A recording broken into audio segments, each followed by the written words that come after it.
Police വേഷങ്ങളെ കുറിച്ച് പറയുമ്പോൾ എനിക്ക് ഒരുപാട് പോലീസ് ഓഫീസേഴ്സായിട്ട് നല്ല പരിചയമുള്ള ആൾക്കാരാണ്. കുറേ ആൾക്കാരായിട്ട് കണക്ഷൻ ഉണ്ട്. അതെന്താണെന്ന് വെച്ചിട്ടുണ്ടെങ്കിൽ എനിക്ക് പോലീസ് എന്ന് പറഞ്ഞാൽ ഭയങ്കര ഇഷ്ടമാണ്. ഞാനൊരു പോലീസിൻ്റെ ആരാധകനാണ്. എനിക്ക് പോലീസിൽ ചേരാൻ ഭയങ്കര ഇഷ്ടമായിരുന്നു. സാഹചര്യം ഒത്തില്ല, അതിനുള്ള ഒരു ഒന്നും നടന്നില്ല. കാരണം പഠിപ്പും കാര്യങ്ങളൊക്കെ അവിടെ വെച്ചൊക്കെ നിർത്തി മിമിക്രിയിലേക്കും പോന്നു. പിന്നെ ഓട്ടോറിക്ഷ ഓടിക്കലും കാര്യങ്ങളും എല്ലാം കൂടിയായപ്പോൾ നമുക്ക് പഠിപ്പിനുള്ള സമയം കിട്ടിയില്ല. അല്ലെങ്കിൽ ഒരു പക്ഷേ തീർച്ചയായിട്ടും കലാഭവൻ മണിയും ഒരു പോലീസ് ആയിട്ട് ഏതെങ്കിലും പോലീസ് സ്റ്റേഷനിൽ ഉണ്ടായിരുന്നേനെ. അപ്പോൾ അതും കിട്ടിയില്ല. സിനിമയിൽ വന്നില്ല എന്നുണ്ടെങ്കിൽ പോലീസ് അല്ലെങ്കിൽ പോലീസ് സ്റ്റേഷൻ്റെ മറ്റേ ലോക്കപ്പിൻ്റെ ഉള്ളിലും ഇരിക്കേണ്ട വന്ന ഒരാളായി മാറിയാണ്. പക്ഷേ അങ്ങനെയൊന്നും സംഭവിച്ചില്ലെന്തോ ദൈവാനുഗ്രഹം കൊണ്ട് എല്ലാ വേഷങ്ങളും പോലീസിൽ ചേർന്നില്ലെങ്കിലും പോലീസിൻ്റെ വേഷം ചെയ്യാനുള്ള അനുഗ്രഹം സർവേശ്വരനും നിങ്ങളെല്ലാവരും കൂടി എനിക്ക് ഈ സാഹചര്യം ഒരുക്കി തന്നു. ചാലക്കുടി പോലീസ് സ്റ്റേഷനായിട്ട് ഒരുപാട് ബന്ധമുണ്ട്. ചാലക്കുടി പോലീസ് സ്റ്റേഷനിൽ ഒരുപാട് കഷ്ടപ്പെട്ടിട്ടുണ്ട് ഞാൻ. കാരണം പോലീസ് സ്റ്റേഷനിൽ അവിടുത്തെ എന്താ പറയുക, ഒരുപാട് പോലീസ് ഉദ്യോഗസ്ഥന്മാരുടെ ഷർട്ട് അയൺ ചെയ്ത് കൊടുക്കുകയും പാൻസ് അയൺ ചെയ്ത് കൊടുക്കുകയും അവിടെ അടിച്ചുവാറൽ പരിപാടി വരെ ചെയ്തിട്ടുള്ള ഒരാളാണ് ഞാൻ.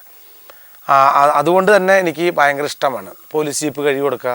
അതൊക്കെ വലിയ ഹരമായിരുന്നു എനിക്ക്. അത്തരത്തിലുള്ളൊരു അവിടെ ഒരു മുജാഹിർ സാർ എന്ന് പറഞ്ഞ ഒരാളുണ്ടായിരുന്നു. പിന്നെ സുദർശനൻ, വാഹിദ്, അവരൊക്കെ ചാലക്കുടി പോലീസ് സ്റ്റേഷനിൽ വന്നിട്ട് ചാലക്കുടിയെ നന്നാക്കാൻ വേണ്ടി ഒരുപാട് പരിശ്രമിച്ച ഉദ്യോഗസ്ഥന്മാരാണ്.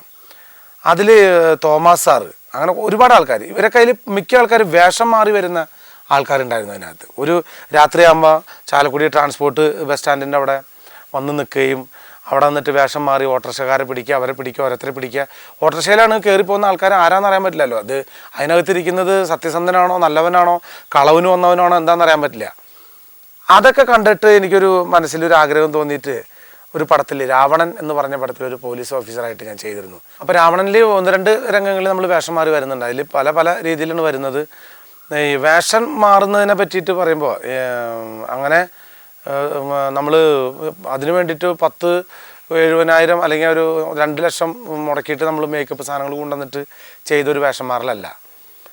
വേഷം മാറുന്നതിൽ ഏറ്റവും മിടുക്കൻ കമലഹാസൻ സാറാണ്. നമുക്കൊന്നും അതിൻ്റെ ഏഴായിരത്തി പോകാൻ പറ്റില്ല. നമുക്ക് ഉള്ളത് കൊണ്ട് ഓണം പോലെ എന്നുള്ള രീതിയിലുള്ളൊരു ഇതേ ചെയ്യാൻ പറ്റുള്ളൂ.